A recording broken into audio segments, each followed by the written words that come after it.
पहली गलती ये थी कि 3 दिन और सीजफायर अगर नहीं किया जाता तो पीओके जो भारत का हिस्सा होता, और दूसरी ये गलती इनकी थी कि मामले को यूनाइटेड नेशंस में ले गए। क्या करें? मेरे बात ढंग से अगर आप लोग दिखाओगे तो मैं जरूर कहना चाहते हैं। देखिए, मैं इसलिए कहा कि आप सारे दिन भर सदन में इस मुद्दे पे चर्चा होना चाहिए, क्योंकि एक छोटी मामला तो नहीं है, और हिंदुस्तान के इतिहास के बारे में सिर्फ हमेशा जी रूबारू नहीं है, और भी तो कोई होंगे। तो सबसे अच्छा होगा कि हिंदुस्तान के आम लोगों को भी पता चलेगी, दिन भर इस मुद्दे पे सदन में चर्चा हो, नंबर 1।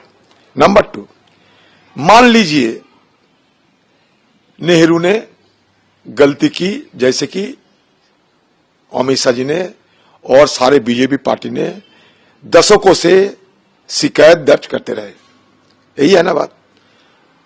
तो मुझे कहने का मतलब, सदन के अंदर 2019 साल में जब 370 को खारिज किए गए थे, उस समय अमित शाह जी ने पीओके, सियाचिन, सब कश्मीर का हिस्सा है, वो हिस्सा वापस लाएंगे, ये कहते थे। मोदी जी की 10 साल हो गए, अटल बिहारी वाजपेयी के जमाने में भी 6 साल गुजर चुके हैं। तो उनको मतलब बीजेपी पार्टी को किसने रोका? हिंदुस्तान में तो 2 बहादुर है, मोदी जी और अमित शाह जी।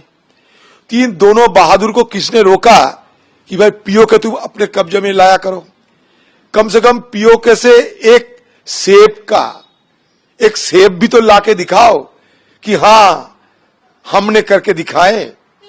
और इसके चलते मैं ये भी कहना चाहते हैं, आज पीओके की सीने चीरकर चाइना पाकिस्तान इकोनॉमिक कॉरिडोर बन रहे हैं।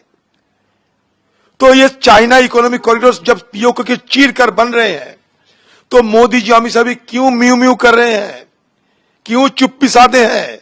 इतना G7 में जाते हो, संघाई कोऑपरेशन में जाते हो, G20, G24, 420 बहुत कुछ होने वाला है।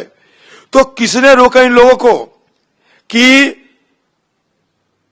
पाकिस्तान और चाइना के बीच पीओके की सीना चीरकर जो चाइना पाकिस्तान इकोनॉमिक कॉरिडोर हो रहे हैं, उसको रोकने के लिए क्यों कोई प्रयास नहीं किया जा रहा है?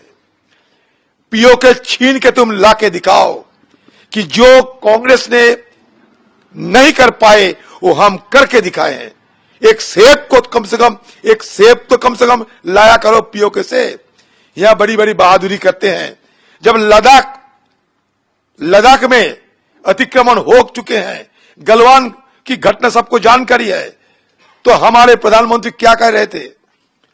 ना चीन घुसे हैं, ना कोई घुसा हुआ है। तो उनको याद दिलाना चाहते हैं कि अगर दम है, हिम्मत है, ये दोनों बहादुर हमारे देश की, जो हर वक्त बहादुरी की बात करते हैं, ये हमटी डमटी दोनों जाके पीओके छीन के हमारा कब्जे में लाए, क्योंकि सदन के अंदर ये बात कहे गए थे। और 1993 में ऑल पार्टी रेजोल्यूशन भी है इस पे। तो हम तो नहीं रोकते, पीओके छीन के लाके दिखाओ। चुनाव 2024 में, चुनाव की पहले पीओके छीन के लाओ, सारे हिंदुस्तान की सब वोट तुम्हें मिलेगी।